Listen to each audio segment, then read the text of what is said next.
Yeah, I'm just trying to get this wagon ready to roll. Gotta get a tire back on it so I can get it greased up and ready to go. But I'm gonna do different what I thought I was gonna do. Had to go get some tires fixed. Had to get a new tube in this one. And then to put a new tube on this one, and I needed to get another tire.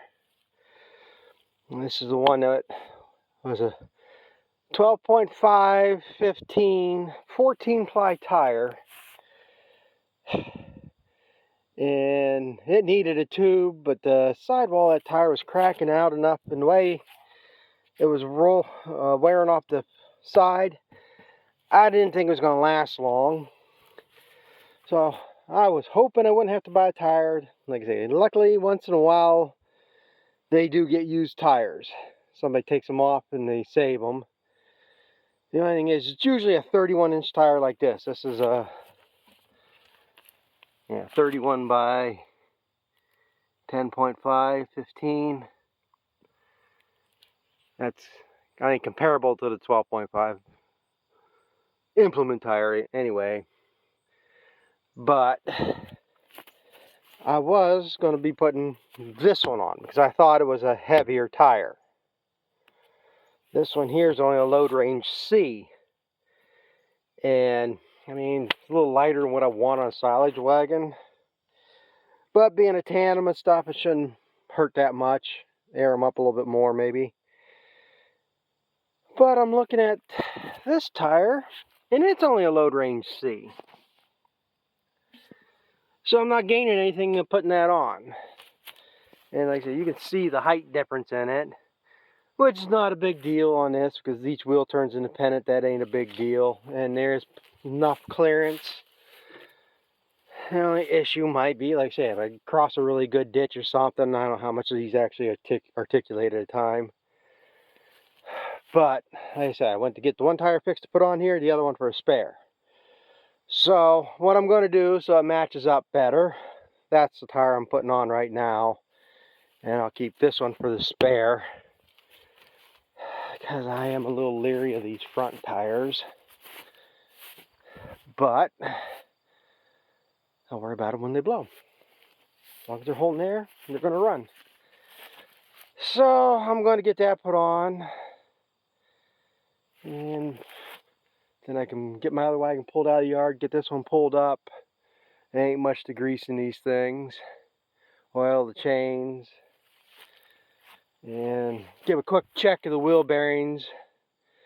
And I say all I'm going to do is I'll just jerk on the top and make sure there's any play or no play in them. And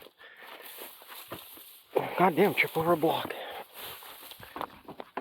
As long as there ain't no clicking or rocking noise in there, give them a good shake. Because we got lucky once that, I think I mentioned it. I did bring it up about that Badger wagon that I was running there. I thought the wheel bearing is bad. Yeah, they got it pulled up to the farm. And they're pulling up the driveway there, and you could just hear that thing squealing. I guess I was right. So that's where I say it pays to understand. Listen for the noises and different changes. You know, you shouldn't be hearing a chirping noise like that. It's usually an indication something's going wrong. And like I said, I think if anybody else might have just kept going and might have had a wagon in the middle of the road somewhere with a broken axle or a bearing falling out or something, you know, them bearings could seize up and you could snap an axle under loads. So we lucked out on that. But I'm going to get this put on and then keep plugging ahead. Well, we almost got this ready for the bag. I spent most of the late last night. I'm going to put that bag over along that driveway. And for the most part, I got that smoothed out. I could probably spend the next 2 days trying to smooth it out. I don't want to dig it up too much. Kind of want to keep it packed. So it's going to be a little wavy in there. There's one spot up there at the very beginning where going to have a little bit of a dip, but that's kind of irrelevant. I want a solid area to bag on. I could take the discs thought about doing that, just running up and down there with the disc and back dragging it. But like I say, it's going to just work it up to a bigger dust bowl. And now they got the forecast completely changed. I basically got until Monday to try to chop this corn. They got rain all next week now, so I don't know. I ain't waiting on it. I'm trying to wait a little bit because that corn is plenty green. But I'm gonna chop what I can. If it rains me out, if I get half this corn chopped, piss on it. I don't care. If I can fill half to 3/4 of a bag, or get 3/4 of that corn chopped that I plan on chopping, fine. You know, I've thought about if I end up with like 150 foot, 160 foot of a bag and only need 3-4 more loads, I'll chop some of this other corn and finish the bag. But we're gonna play it by ear, but that's kind of the plan I'm gonna stick to. If I get rained out, I'll pull the bagger off, seal it, I don't care. My corn standing from this would be the corn I got back there, but it'll be down to my cousin's. But whatever's standing in that, if it rains me out, it'll stand. If it's something to shell, I'll shell it. If it's not worth it, it'll stand. I don't care. But if I can get, you know, 100, 150 foot, that'd be more enough. I can feed heifers through the winter with that. But right now, I'm just taking the time. I want to knock these weeds down. I'm getting tired looking at it. Best option would be to come in here with the brush hog. The problem is, you can see all them white spots over there, There's 2 or 3 piles. It's still got all that plastic in it. Some of that plastic over there is from 3-4 years ago. I got it pushed off the side, but never got moved out. That pile out there is a big pile of plastic I got to burn, haul out or something. I don't know what the hell to do with all that plastic. I just keep putting it in a pile, worrying about it later. Bad idea, but right now I'm just taking the disc. I'm knocking this down because if I come in here, one, it's rougher than a bitch because it's still got all the ruts from getting the feed. If it'll loosen some of these high spots, maybe knock them in a little bit. It'll make some of this plastic more visible. I can come in here to skid steer and get it worked out, and we'll go from there. But if I roll this down now, maybe it'll die it off. And it'll be worth coming in here trying to hand spray this with a spot sprayer. I don't think I dare bring my sprayer. I don't know, I could. I can mix up some Roundup in my sprayer, just leave the center booms on, just make narrow passes. That's the problem, you get the booms out there, they'll be flailing all over the place. So maybe I could do it with just the center booms. It's only, well, I made about 3 rounds around this with the disc, so the sprayer probably be 8 or 10. Yeah, we'll see. We gotta say, I'm just rambling on part of what the plan is here right now. I ain't going too fast to try to get this disc up. Because like I say, there's too many hidden treasures in here. Mounds of dirt, the plastic. And I figured I'd do this now since I got the discs hooked up because they're coming off, so I can put this on the chopper. Get that ready today. I come out here when it cools off tonight, get that bagger set in here maybe. Shit, that's all I gotta remember. I forgot I gotta go get that gearbox drain.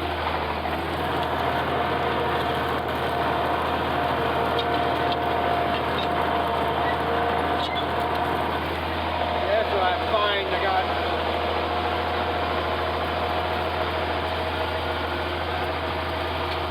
do something up. I'll get it on my roof now, just like that last rotten bag of silage. I was going to haul that out so it's all cleaned out, but no, I'll get it later. I want to get bagging, and it's not on my road like I thought it was.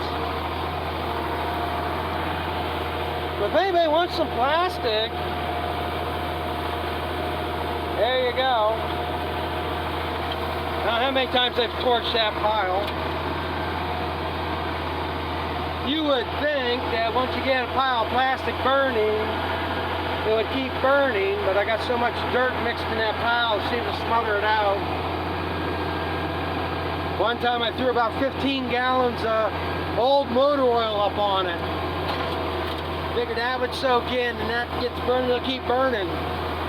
Well, it burned. I'm surprised somebody didn't call the fire department. I had the black smoke just rolling through here. But once it burned up, it was gone. That's another project. Thought someday maybe I'd fix that up, but the box is rotted out. The front of it, the front carriage of it's all nice. Anybody needed 920 Gale parts? The whole front clip is good, just needs a beater. Apron's the heavy beater in it, real nice. Shafts are all good, it's just the wood is shot. Like I said, I hate, that's one of the things, something nice, might need something from it, but I didn't work on nothing I got anymore. I used to have 2 other Gale wagons, but parts weren't exactly interchangeable from a 920 to a 960 to a 940. So I just sat there. Like I said, I hate to load it up just for scrap, but I guess that's what it's going to be.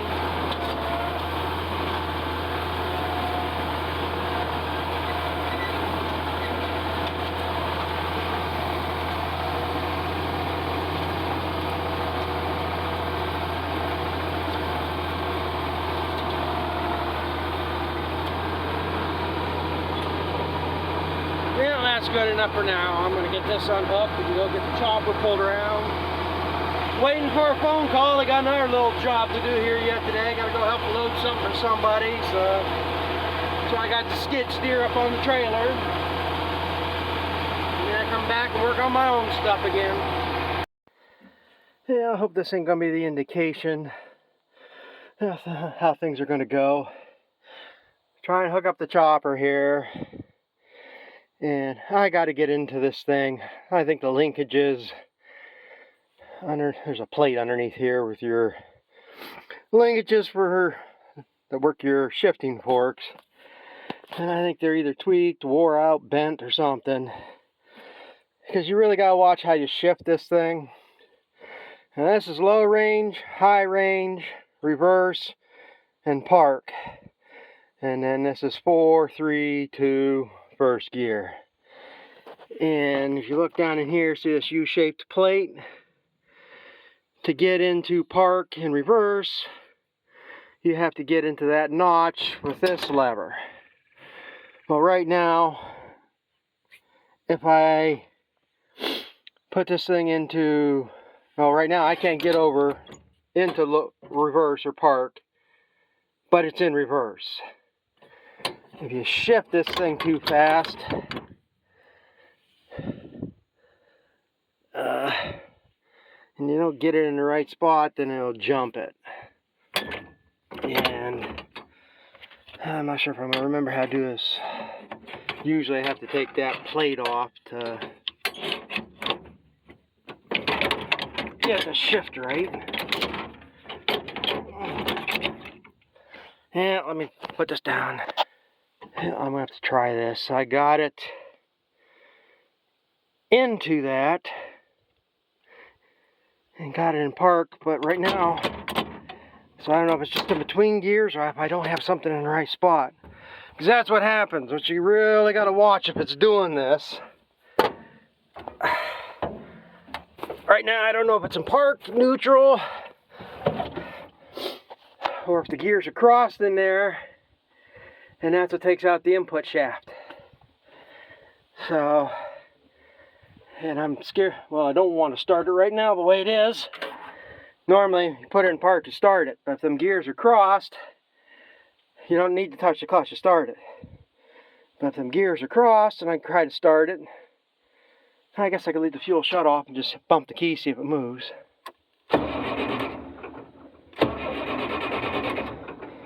Okay, maybe I am actually in park. Well, we'll try it here. Worst will happen, blow it up and I won't be chopping acorn.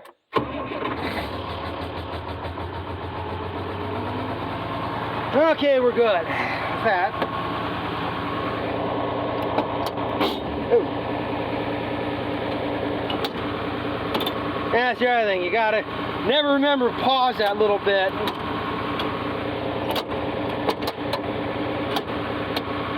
that should be low. Okay. See, you're supposed to get into that notch. And that's so you can go into first or park. So, alright. Like I say, I've done that several times. That's what you gotta watch. If that is not where it's supposed to be, where you think you're supposed to be. I've had it where I was in high range, but it was in park. If it gets them gears crossed, you're snapping shafts in the transmission. Now, I've had it where one year I did the same thing, but I had high range, but I couldn't get into lower reverse. And it ran fine in high range, so I was able to drive it home because I didn't have a damn tool on the tractor with me in the field. And then I have a video 2 years ago when I was mowing hay with this.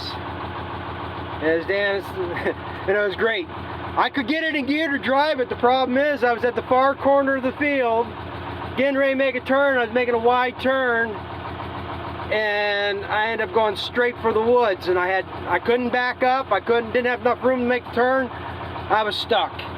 So I had to walk all the way home to get the four-wheeler and tools and fix it. So, now, try again to get this hooked up, and I guess the next thing I'll be back with is working on this thing.